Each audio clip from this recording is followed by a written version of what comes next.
Hello viewers, Suresh here from CarControl Driving Academy, training in our car and one car in Chennai at doorstep. இந்த வீடியோவில் பார்த்தீங்கன்னா sir training கொடுத்துட்ருக்கோம். So our office ரூட்டை ஐயப்பந்தாங்கல்லேருந்து we went to Sholinganallur போயிட்டு இப்போ return போயிட்டுருக்கோம் different ரூட்டில். ஸோ சார் ஓன் பண்ணியிருக்க வெஹிக்கிள் பார்த்தீங்கன்னா Tata Punch automatic variant. So இதை ஃபாலோ பண்ண வேண்டிய இம்பார்ட்டன்ட் இன்ஸ்ட்ரக்ஷன்ஸ் என்ன அப்படின்ற மாதிரி நிறைய கிளாஸ் கொடுத்துட்ருக்கோம். உங்களுக்கும் சில டிப்ஸ் தரலான் இருக்கோம்.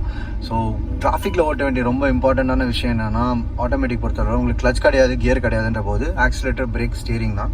ஆக்சலரேஷனில் தான் மைல்டு ஆக்சலரேஷன், ஃபாஸ்ட் ஆக்சலரேஷன் அப்படின்ற மாதிரி 2-3 டைப்ஸ் இருக்குது. ஆக்சுவலி இந்த மாதிரி வண்டிங்க பின்னாடிலாம் நீங்கள் போகிறீங்க அப்படின்னா ஆக்சலரேஷன் ரொம்ப ஹார்டாக ப்ரெஸ் பண்ணாமல் மைல்டு ஆக்சலரேஷனில் மூவ் பண்ணி நம்ம அந்த ஃப்ளோ கொண்டு வந்துட்ட பிறகு நீங்கள் அது கூடவே சேர்ந்து மூவ் பண்ணிக்கலாம்.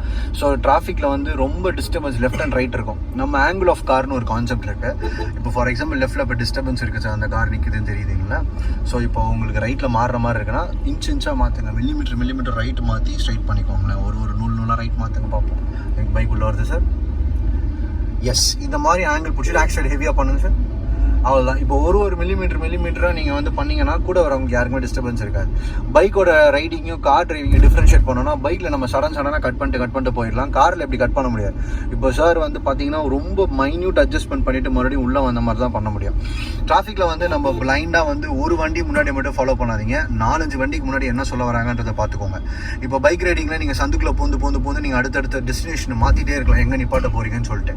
காரில் வந்து உங்களுக்கு அப்படி பண்ண முடியாது. ஒரு கார் பின்னாடி தான் நிப்பாட்ட முடியும். ஸோ அப்போ பிரேக்கிங் இன் அட்வான்ஸ் நீங்கள் நல்லா தெரிஞ்சுக்கணும். ஒரு ஜங்ஷன் ஏரியா வந்துருச்சுன்னா முன்னாடியே வந்து இந்த எண்டில் அந்த ரெண்டு ஸ்க்ரீன் பண்ணிடுங்க. க்ரீன் சிக்னலாக தான் இருக்குது, சரிங்களா. ஸோ அந்த மூமெண்ட்லேயே வச்சுக்கோங்க. உள்ளே வராங்க, இப்போ டீசலரேஷன் பண்ண ஆரம்பிங்க சார். யாருக்கு பின்னாடி போகலான்றது முடிவு பண்ணுங்கள். எக்ஸ்ட்ரா ஸ்லோ பண்ணி இந்த ரெட் காரை விடாமல் போகிற மாதிரி போய்க்கோங்க, புரியுதுங்களா. ஸோ இந்த ஒரு கொஷின் கேட்கணும், யாருக்கு பின்னாடி நான் போகிறேன், எத்தனை பேர் வராங்க. மேப்பிங் இன்டர்செக்ஷன் அப்படின்னு சொல்லுவாங்க.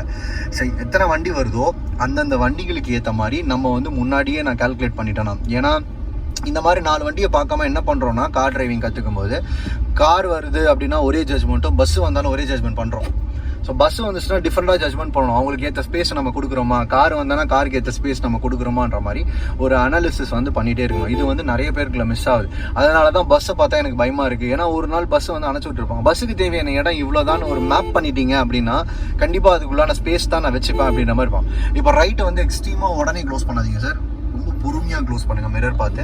ஆல் டைம் பைக் வந்துட்டு தான் இருக்காங்க, நான் உடனே க்ளோஸ் பண்ண மாட்டேன்ற மாதிரி க்ளோஸ் பண்ணிக்கணும், ஓகேங்களா. ரிலாக்ஸ்டாக பிரேக்கிங் பண்ணிக்கோங்க. ஓகே, பிரேக்கிங் பொறுத்த அளவில் ஆட்டோமேட்டிக்கில் ஒரு 2 டைப் இருக்குது. இது புரிஞ்சுக்கணும். நீங்கள் கொஞ்சம் லெஃப்ட் வாங்க சார். அவர் பாருங்க, யூ-டர்ன் அடிக்கிறதுக்காக ரொம்ப வந்துட்டார். நீங்கள் கூட வரும்போது நீங்கள் அட்ஜஸ்ட்மெண்ட் பார்த்துருக்கணும் ஆக்சுவலாக, சரிங்களா. Okay, start accelerating sir. இப்போ லெஃப்ட்டில் டிஸ்டர்பன்ஸ், ரைட்டில் மிரர் பாருங்கள்.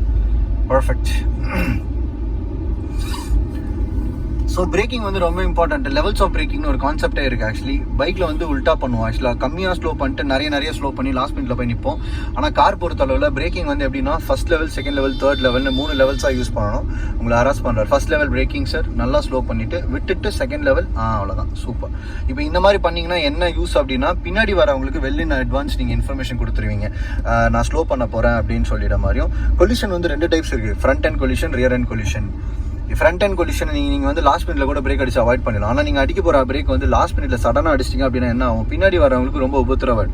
ஸோ அதனால தான் இந்த லெவல்ஸ் ஆஃப் பிரேக்கிங் நான் கொடுக்கப்பட்ட டிஸ்டன்ஸில் முன்னாடியே நான் நல்லா ஸ்லோ பண்ணி, கொஞ்சமாக ஸ்லோ பண்ணி, லாஸ்ட் பிட் வந்து கம்மியாக ஸ்லோ பண்ணி நிப்பாட்டுறேன் அப்படின்னா பின்னாடி வரவங்களே நம்ம அலர்ட் பண்ணிடுறோம். வெல் இன் அட்வான்ஸ் ப்ரெடிக்ஷனும் பண்ணிடுறோம். ஸோ கார் பொறுத்தவரை எவ்வளோ தூரத்துக்கு பார்வை இருக்குன்னா, கிட்ட பார்வை, தூர பார்வைன்னு 2 இருக்குது.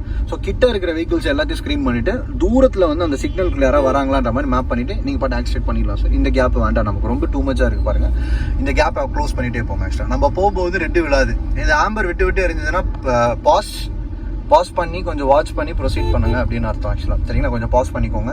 இவர் உள்ள வர வச்சுட்டு போங்க. ஆக்சுவலா சரிங்களா, உள்ள வரும்போது நான் உங்களை எப்படி ப்ரெடிக்ட் பண்ண சொல்லியிருக்கேன், உள்ள வராரு, கண்டிப்பா உள்ள வர வச்சுட்டு போங்கன்னு சொல்லியிருக்கேன். ஸோ அதுக்கேற்ற மாதிரி தான் நீங்க வந்து உள்ள வர வச்சுட்டு போகணும். ரிலாக்ஸ்டா போகலாம் சார்.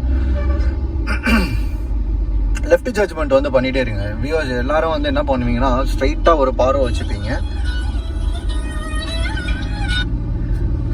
ஸ்ட்ரெயிட்டாக ஒரே ஒரு பார்வை வச்சுப்பீங்க. லெஃப்ட்டில் வந்து அவ்வளோ ஸ்க்ரீன் பண்ண மாட்டீங்க.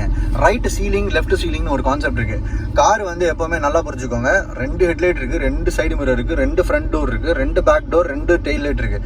எல்லாமே 2 கொடுக்கப்பட்ட காரணம் என்னன்னா 2 வழி இருக்குன்னு அர்த்தம். ஆக்சுவலாக லெஃப்ட் ஒரு வழி இருக்குது, ரைட் ஒரு வழி இருக்குது.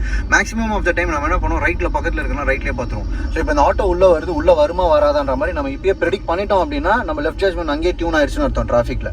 அதே மாதிரி ஒரு டிராஃபிக்கில் போய் நிற்கும் போது பைக்குன்னா கண்டிப்பாக உள்ளே வரதான் செய்வாங்க அந்த கேப்பில் அப்படின்னு நீங்கள் நினச்ச மாதிரியே போய் நின்னீங்க அப்படின்னா கண்டிப்பாக உள்ளே வரதான் செய்வாங்க. நீங்களும் வந்து வெல் இன் அட்வான்ஸ் அலர்ட் ஆகிட்டீங்கன்னு அர்த்தம். இந்த ஆட்டோ உள்ளே வருமா வராத ஒரு கேள்வி கேளுங்க. அந்த ஆட்டோ உள்ளே வரதால ஸ்லோ பண்ணிடுங்க சார். லெவல் ஸ்டாப் பிரேக்கிங் சூப்பராக அப்ளை பண்ணியிருக்கீங்க.